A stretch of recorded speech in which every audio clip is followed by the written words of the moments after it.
All right, Graham. Checking out the golf course. Yep. Looks good. We're a little while after defending your NCAA title. I don't know if you have had actually time to think about what happened today, but how you feeling and what was it like out there? It was good. I mean, it was a great atmosphere, great race, great competitors. Really thankful that I got 4 years of this. So much fun. So, I look forward to watching some of these meets in the future.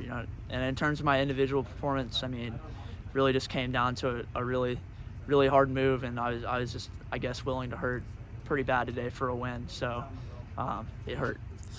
It sounded like in talking to Coach Gibby that was the plan today. What was, like, how long had you been thinking about this race, when you were going to make your move and kind of executing that strategy? I mean, I kind of knew.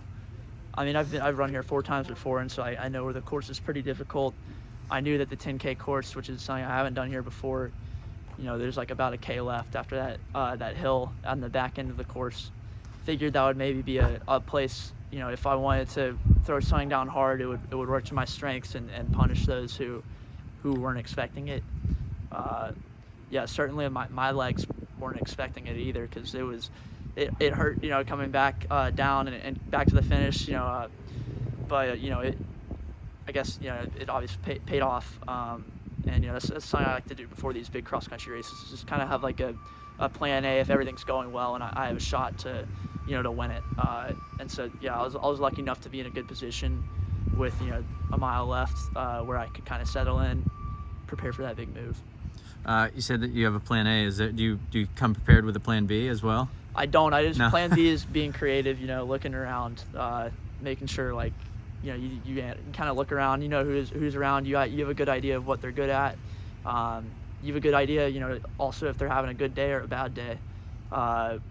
So, a lot of the times, you're not on plan A. You just gotta, you have to be smart about racing, I guess. But yeah, like, if you're running up to your training, like, and you have a plan, like, a K out, like, not a lot of people are trying to make a move that early, because it's a little risky and it's difficult. So I figured, like, at that point of the race, I'd be able to do that if I was feeling good, which thankfully I was feeling pretty good today. I think Iowa State, Oklahoma State, even Hapum, like, all went down, like, had people that went down. Hapum obviously lost his shoe. What was the vibe in the pack, and how physical was it out there today? Yeah, I mean, it was pretty physical. In a way, it was a pretty fast race. But at this point, it's kind of hard to, like, describe a race as fast. Now, like, I still think that race was pretty tactical. It's just that the floor has been raised so high that, like, we're still running course records in a tactical race.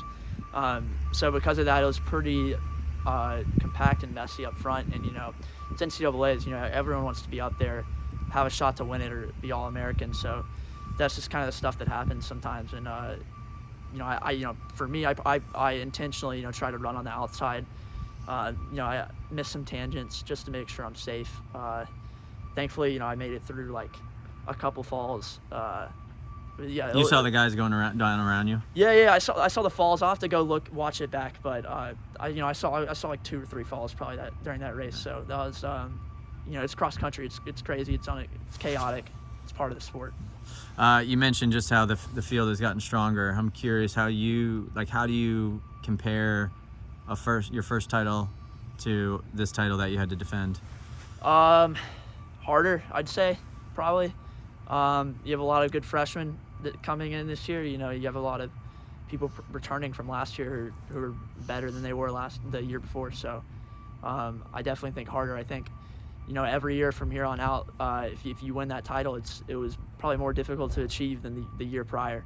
So I'm happy I'm getting out now, because it's about to get real in the NCAA. So but yeah, I'm proud of my effort today, because the field was unbelievable.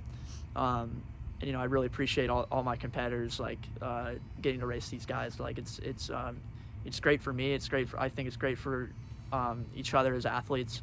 There's a lot of mutual respect, and I think with this current state, like, people are going to develop into very good professional athletes. When you think back over the last 12 months, you got 2 NCAA titles. There was a collegiate record. obviously injury and time off, and then you were able to come back and make that Olympic team. What are some of the things that you're gonna remember about these last 12 months and all that you've kind of went through and accomplished? I mean, there's just it's weird. There's these benchmarks like going to the Olympics, racing at the Olympics, or racing at NCAAs and winning. You think you'd have really big memories from those moments, but at the end of the day, it's just kind of I'm just gonna have this general appreciation for this time. I mean, it's highly developmental for me as a person. Like, it's very difficult at times to when I was injured and trying to be ready for these big races, and you train for these moments your whole life, and then they're gone just like that. So I raced for 30 minutes, and now it's over. Back to school, back to reality. So I just appreciate the life I get to live, and the people around me right now. Like, I'm very content with my situation, and I'm looking forward to trying to be a better athlete year in and year out.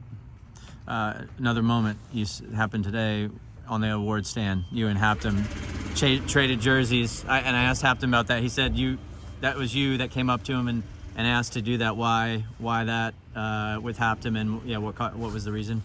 I thought it'd be cool. I mean, he had a very unlucky day today. I feel really bad, but I mean, it kind of shows how talented that guy is. So, speaking of being lucky to get out of the NCAAs early, is that guy, he's going to be really good. So, I don't know. I figured it'd be a cool gesture. I also really like their blue kit. It's pretty sweet. But I have a lot of respect for Hapum, and he's really pushed me to be a great athlete. So I do kind of want something to commemorate our competing with him, and I have a feeling we'll get to compete even more in the future, which will be really special, just to get to compete with these guys like out of the NCAA that we kind of helped each other in those earlier years. Cool. Last thing, just ahead, what's left for you with NCAA as you look to the track season and then life after NCAA? Yeah, I mean, I'm just focused on BU right now. 2 weeks. 2 weeks, yeah, and then from there we'll reassess. I mean, got to get through school. It's not getting any easier, so just working towards that degree. Hopefully run fast at BU, and then we'll see what we want to do. Lots of different ways to go. World Championship is in September. So in a long time, but that's kind of, when you think about big picture, that's kind of something we'll probably start working towards, because I'm out of eligibility after this year. So that's kind of the focus right now, but I'm just trying to enjoy the moment, enjoy being with my teammates. We're going to go to Chicago right now, hang out for a little bit before we fly out tonight. So cool. Yeah. So BU, it sounds like BU, there's NCAA season left, but potentially things could change depending on where. Yeah, things could change. I'm still thinking about it, but you go to BU to get the indoor standard. You also go to BU to get the world standard. So I'm checking 2 boxes at once. So I still have a lot of different ways to go, and it's a discussion we'll have in the coming weeks. So cool. Well, Graham, congrats today. Thanks for chatting, and we look forward to seeing you in 2 weeks in Boston. Yes, sir. Cool. Thank you. Thanks.